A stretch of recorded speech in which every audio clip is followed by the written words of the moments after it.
Hi గారు, welcome to our channel. ప్రస్తుతం మనతో పాటు భరద్వాజ్ గారు సీనియర్ జర్నలిస్ట్ ఉన్నారు. వారితో ఒకసారి మాట్లాడదాం. సార్ నమస్కారం సార్. నమస్తే సార్, గత కొన్ని రోజుల నుంచి కూడా చూస్తున్నాం ఆర్జీవి గారి అరెస్ట్ పైన ఒక హంగామా హడావిడి అంతా కూడా నడుస్తుంది. ఆయన అరెస్ట్ చేయడానికి పోలీసులు డెన్ దగ్గరికి వెళ్ళడం, ఆయన లేకపోవడంతో అజ్ఞాతంలోకి వెళ్ళిపోవడం, వార్తలు ప్రచారం కావడంతో బృందాలుగా ఏర్పడి మరి పోలీసులు గాలిస్తున్నారని చెప్పేసి కూడా ప్రచారం జరుగుతుంది. ఇదంతా ఒక వైపు నడుస్తున్న నేపథ్యంలో ఆయన బయటకు వచ్చి టీవీ ఛానల్స్ కి ఇంటర్వ్యూలు ఇస్తున్నారు సార్. ఒక ఇంటర్వ్యూ ఇచ్చి అందులో మాట్లాడుతున్నారు. అసలు ఎప్పుడో పెట్టిన సంవత్సరం కిందట పెట్టిన పోస్ట్ కు ఇప్పుడు ఎవరో మనోభావాలు దెబ్బతిన్నా, అది కూడా థర్డ్ పార్టీ మనోభావాలని ఆయన వాపోతున్నారు. దీని వెనకాల చంద్రబాబు నాయుడు గారు, పవన్ కళ్యాణ్ గారు హస్తం ఉండే లేదు అని కూడా ఆయన స్పష్టం చేస్తారు. ఇది ఎవరు థర్డ్ పార్టీ చేస్తున్నారు అంటున్నారు. అలాగే ఆయన అరెస్ట్లకు కూడా భయపడేది లేదు, నేను జైల్లోకి వెళ్ళి కథలు కూడా రాసుకుంటాను కూడా చెప్పడం చూస్తున్నాం. ఎంటైర్ గా ఈ ఆర్జీవి గారి ఎపిసోడ్ పైన మీ ఒపీనియన్? మనోభావాలు గాయపడినాయని కేసులు భిన్నమైనటువంటి ప్రాంతాల్లో పెట్టారు. అవును, అది థర్డ్ పార్టీ కావచ్చు, కానీ అది ఒక కాన్స్పరసీ, ఒక ప్రోగ్రామ్ గా జరుగుతోంది.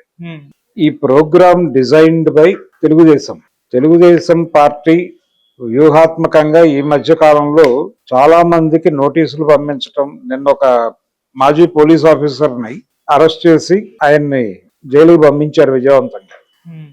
పాల్ అంటే ఇప్పుడు జనరల్ గా బ్యూరోక్రసీ కావచ్చు, లేకపోతే పోలీసులు, ఉద్యోగులు అందరూ ఏం చేస్తారంటే, ఏ ప్రభుత్వం అధికారంలో ఉంటే ఆ ప్రభుత్వ అభిప్రాయాలకు అనుగుణంగా పనిచేయాల్సి వస్తుంది. జగన్మోహన్ రెడ్డి ప్రతిపక్షంలో ఉన్న రోజుల్లో 2014 ఎన్నికల తర్వాత ఒకసారి వైజాగ్ వెళ్తే వైజాగ్లో ఆయన ఎయిర్పోర్ట్లోనే ఆపారు. ఆపినప్పుడు ఆయన అక్కడ లోకల్ పోలీసులు ఒక వార్నింగ్ ఇచ్చాడు. ఎల్లకాలం మీది కాదు, రేపు మేము అధికారంలోకి వస్తే పరిస్థితి వేరుగా ఉంటుంది, నిన్ను ఎక్కడ పెట్టాలో అక్కడ పెడతాను అన్న లెవెల్లో మాట్లాడాడు ఆయన. ఏది వైజాగ్ సిపి గురించి కావచ్చు, ఎయిర్పోర్ట్ ప్రొటెక్షన్ వాళ్ళ గురించి కావచ్చు, దాని ఇన్ఛార్జ్ గురించి కావచ్చు, అలా మాట్లాడాడు ఆయన. అదే మాట చంద్రబాబు నాయుడు మాట్లాడాడు ఆయన్ని ఇబ్బంది పెట్టిన టైంలో. అంటే చంద్రబాబుని అరెస్ట్ చేసినప్పుడు ఆ అరెస్ట్ చేసినటువంటి అధికారుల బిహేవియర్ మీద ఆయన మాట్లాడాడు. అంటే ఎందుకు చేస్తున్నారు అలాగా? మళ్ళీ అదే అధికారి తెలుగుదేశం పార్టీకి అనుకూలంగా మాట్లాడాడు తర్వాత. అంటే ఏ ప్రభుత్వం అధికారంలో ఉంటే దాన్ని కొమ్ము కాయటం అనేది వాళ్ళ ప్రోగ్రామ్ గా మారిపోయింది. పైగా వాళ్లే ఓపెన్ గా చెప్పేస్తున్నారు, రేపు మేము అధికారంలోకి వస్తాం జాగ్రత్త అని. ఇది బెదిరింపుగా మారింది. రాజ్యాంగబద్ధమైనటువంటి పదవుల్లో ఉండి ఇలాంటి బెదిరింపు రాజకీయాలకు దిగటం, అది ఏవైనా ప్రజాస్వామ్య పరంగా సబబా అనేది హక్కుల సంఘాలు మాట్లాడాలి. హక్కుల సంఘాలు మాట్లాడటం లేదు ఈ విషయంలో. అది రెండు పార్టీల గొడవగా చూస్తున్నారు. రెండు పార్టీల గొడవ మాత్రమే కాదు, అది కాన్స్టిట్యూషనల్ గొడవ. అంటే భారతదేశానికి ఒక రాజ్యాంగం ఉంది. ఆ రాజ్యాంగాన్ని పక్కకి నెట్టి ఎవరి రాజ్యాంగం వాళ్ళు రాసుకుంటున్నారు, ఎవరి రాజ్యాంగం ప్రకారం వాళ్ళు బిహేవ్ చేస్తున్నారు. అది ఓపెన్ గా మాట్లాడేసుకుంటే పోతుంది కదా, గొడవ లేకుండా.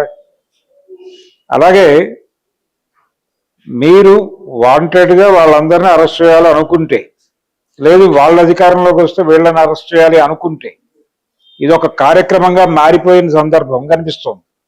వర్మ ఒకడే కాదు, పోసానికి నోటీసులు వచ్చినాయి, ఆయన భయపడి తెల్లజెండా ఎగరేసాడు. దానికంటే ముందు శ్రీరెడ్డి తెల్లజెండా ఎగరేసింది. ఇలా వరుసగా తెల్లజెండాలు. నిజానికి వర్మ చాలా ఎర్లీగానే చెప్పాడు అన్నమాట, నేను ఫర్దర్ గా రాజకీయ చిత్రాలు తీయను. అలాగే కుదిరితే ఒకసారి లోకేష్ గారిని కలవాలని, ఆయన లోకేష్ అపాయింట్మెంట్ కోసం ట్రై చేసినట్టుగా కొన్ని స్పెక్యులేటివ్ న్యూస్ వచ్చింది ఆ టైంలో. అది వాస్తవం అని నేను అనుకోవడం లేదు, కానీ వాస్తవం అయినా ఆశ్చర్యం లేదు. ఆయన అధికారికంగా ప్రకటించలేదు ఆ విషయం, కాబట్టి స్పెక్యులేషన్ అంటున్నాం. ఆయన లోకేష్ అపాయింట్మెంట్ కోసం ప్రయత్నం చేస్తున్నాడు అనేది అప్పుడు వినిపించింది. ఇప్పుడు ఆయన మాట్లాడుతున్న దానిలో కూడా థర్డ్ పార్టీ ఇన్వాల్వ్మెంట్ ఉంది, ఇందులో పార్టీ పెద్ద ఇన్వాల్వ్మెంట్ ఉందని నేను అనుకోవడం లేదంటే కొంచెం వెనరాసే ప్రయత్నం చేస్తున్నాడు ఆయన. అలాగే రెండో వైపు తన అరెస్టుని నిలువరించడానికి చట్టపరంగా ఉన్న అన్ని అవకాశాలని వినియోగించుకోవడం కోసం ఆయన పోలీసులకి దొరకకుండా ఉన్నాడు తప్ప, ఆయన అజ్ఞాతం అంటే బంకర్లో దాక్కోలేదు. అజ్ఞాతము అనగా ఎవరైతే పట్టుకుంటారో వారికి కనిపించకుండా తిరగటం, మిగిలిన ప్రపంచానికి కనిపించటమే. మిగిలిన ప్రపంచానికి జ్ఞాతము, శత్రువుకి మాత్రమే అజ్ఞాతము. ఇది థియరీ. దాని ప్రకారం ఆయన అజ్ఞాతంలో ఉన్నాడని మీడియా కూడా ఎట్లా రాస్తోందంటే, మీడియా కూడా ఇన్ టోటల్ స్ప్లిట్ అయిపోయి పార్టీ ధోరణితో నడుస్తోంది. అందుకని చాలా క్లియర్గా ఎల్లో మీడియా అలాగే వీళ్ళది బ్లూ మీడియాగా మారింది. వీళ్ళు బ్లూ మీడియా అంత సీరియస్గా వర్మని భుజాన్ని వేసుకుంటున్నట్టుగా కనిపించడం లేదు. అంటే వాళ్ళ లిమిట్స్లో వాళ్ళు ఉన్నారు. ఈయన మెంబర్ కాదు. అసలు దీని అంతటికీ కీలకమైన విషయం ఏంటంటే, ఆయన మీద పెట్టిన కేసుల గురించి ఎవరు మాట్లాడట్లేదు. ఆయన మీద పెట్టిన కేసులు ఏమిటి, అవి సబబా కాదా, ఇలాంటి కేసులు పెట్టడం ప్రజాస్వామిక పద్ధతేనా కాదా అనే దాని మీద చర్చ జరగాలి. అది కాకుండా ఆయన అజ్ఞాతంలోకి వెళ్ళిపోయాడు అనే దాని మీద డిస్కషన్ జరుగుతుంది. ఇది తప్పు. ఇది వాంటెడ్ గా మీడియా క్రియేట్ చేస్తున్నటువంటి గందరగోళం. రెండోది, సోషల్ మీడియాలో మీరు పెట్టిన పోస్టులు మనోభావాలు గాయపరిచినాయి అని కేసులు పెట్టుకుంటూ పోతే, ఏ పోస్ట్ అయినా సరే ఎవరో ఒకళ్ళ మనోభావాలు గాయపరుస్తుంది అనివార్యంగా. ఒక అభిప్రాయం ఇంకో అభిప్రాయాన్ని పోలి ఉండాలని చట్టం లేదు. చట్టం కాదు అది, అసలు ప్రకృతి విరుద్ధం. ఇద్దరు మనుషులు ఒకేలా ఆలోచించరు, రెండు మెదళ్ళు ఒకేలా ఆలోచించవు. ఇది ప్రకృతి సూత్రం. దీనికి భిన్నంగా అందరూ ఒకటే ఆలోచించాలని చెప్తున్నారు. అంటే ప్రపంచం అంతా రోబోలుగా మారాలి అని మాట్లాడటమే ఇది.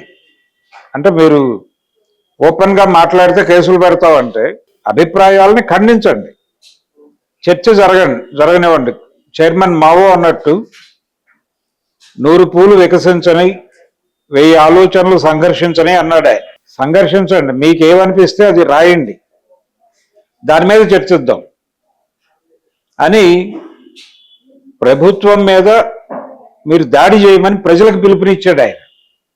బంబార్డ్ ద హెడ్ క్వార్టర్స్ అని చెప్పి ఆయన పిలుపునిచ్చాడు చైనాలో మావో. ఆ దమ్ము ధైర్యం ఎవరికైనా ఉందా రాజకీయ నాయకులకి? లేదు. ఆయన చాలా స్పష్టంగా ప్రతి రోడ్డులోనూ ప్రతి సందులోనూ ఒక 10 నోటీస్ బోర్డులు పెట్టండి. ఎవరికి అప్పుడు సోషల్ మీడియా లేదు, మీకు ఎవరి మీద విమర్శ ఉంటే అక్కడ రాసేయండి, మేము చూసుకుంటాం అని బోర్డులు పెట్టాడు. అయితే పరిపాలనాపరమైనటువంటి సంక్షోభం తలెత్తింది ఆయన ఆ మాట అంటం వల్ల అని ఆయన మీద ప్రభుత్వం నుంచి విమర్శ వచ్చింది.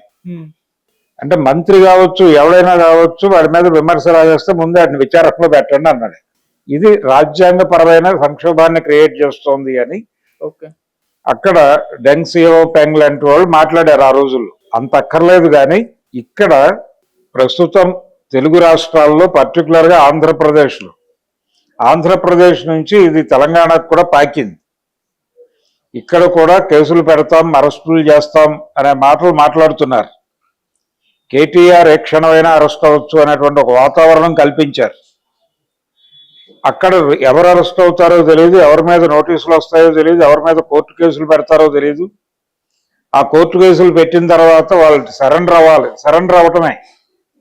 రాజకీయ సన్యాసం తీసుకుంటున్నాను అంటే వదిలేస్తున్నారు, లేదంటే లోపలేస్తామని తిరుగుతున్నారు పోలీసు పటాలాలు.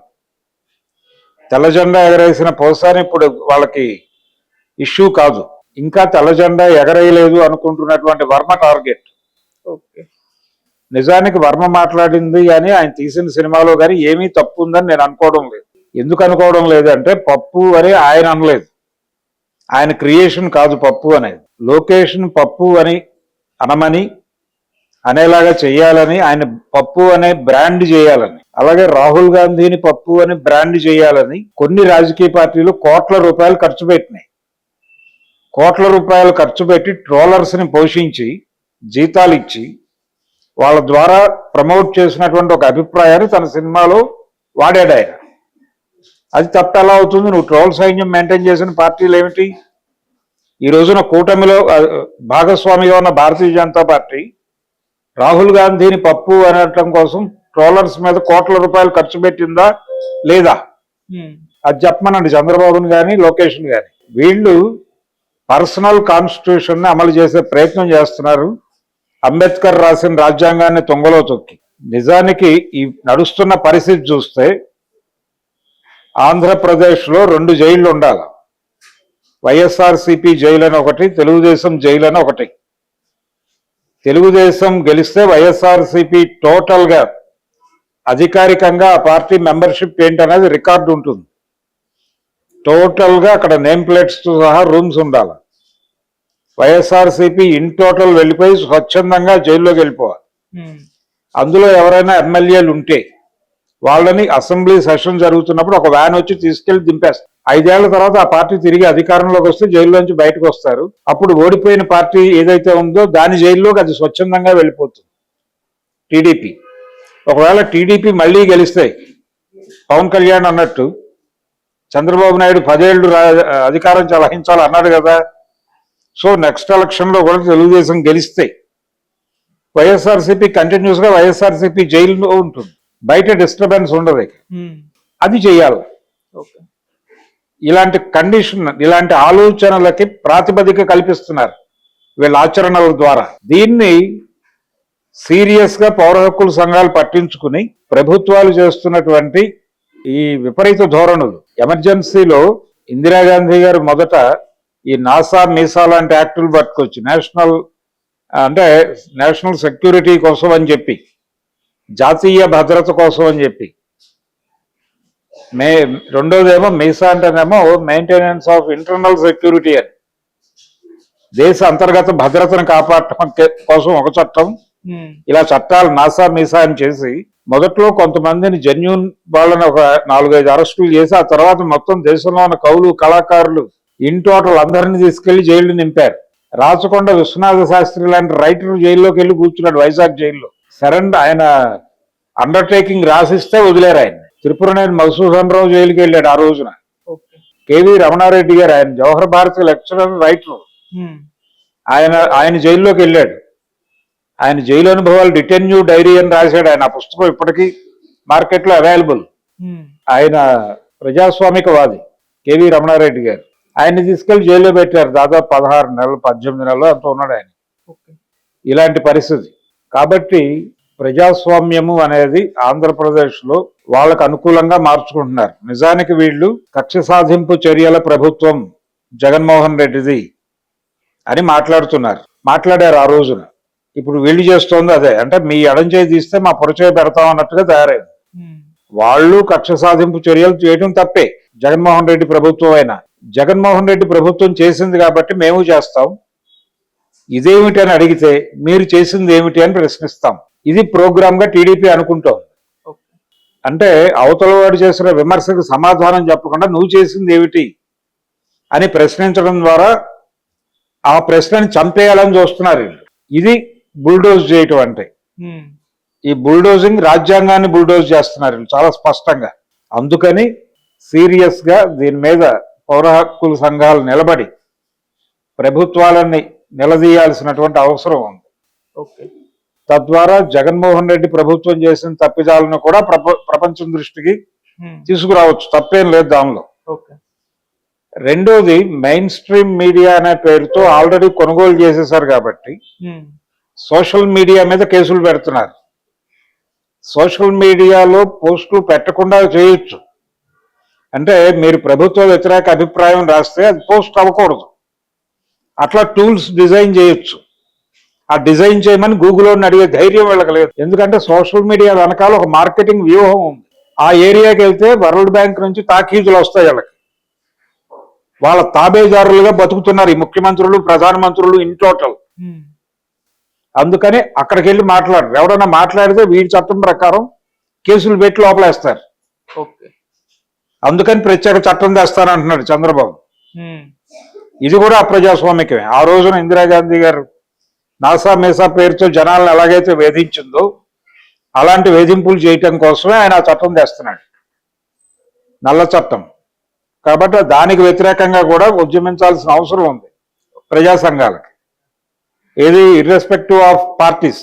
అది జరగకపోతే ఇది ఇంకా విశృంఖలతకు దారితీస్తుంది. ఈ రోజున చంద్రబాబు చేస్తున్నాడు కాబట్టి దీనికి 100 డిగ్రీలు పెంచి రేపు జగన్ అధికారంలోకి వచ్చినప్పుడు చేయడానికి గ్యారంటీ లేదు. నీవు నేర్పిన విద్యయే కదా నీరజాక్ష అని మనకు ఒక పాత ఉంది సెయింగ్. అవును. సో ఆ ప్రకారమే నడుస్తుంది. అంటే రాజ్యాంగ ప్రకారం నడవటం అనేది పోయి నా మీద జరిగిన దాడులకు ప్రతీకారంగా నేను చేస్తాను అనే పరిస్థితి కలటం ఎలా? అంటే ఆల్రెడీ చట్టసభల్లో ఈ కల్చర్ని తీసుకొచ్చారు. ఎవరైనా ప్రశ్నిస్తే అయ్యా మీరు బలానా చోట డ్యామ్ నిర్మిస్తారన్నారు, ఆ పని జరగలేదు, ఎందుకు జరగలేదు అని అడుగుతున్నానని ఒక శాసనసభ్యుడు శాసనసభలో అడిగితే, లేదు పార్లమెంట్లో అడిగితే, మీ పార్టీ అధికారంలో ఉండగా ఏం పీకింది అని అడుగుతున్నారు. అవును. జగన్మోహన్ రెడ్డి అధికారంలో ఉండగా అదే అడిగాడు. తెలుగుదేశం నుంచి ఎవరు ఏ ప్రశ్న అడిగినా 9 ఏళ్ల ఉమ్మడి రాష్ట్రంలో ముఖ్యమంత్రిగా ఉన్న కాలంలో చంద్రబాబు ఏం పీకాడు, 2014 నుంచి 19 వరకు అధికారంలో ఉన్న చంద్రబాబు ఏం చేశాడు, ఇవి కాదు కదా సమాధానాలు. నువ్వేం చేస్తున్నావో చెప్పాలి. అది మానేసి నువ్వేం చేసావు అనేది కాదు కదా సమాధానం. ఈ సమాధానాలు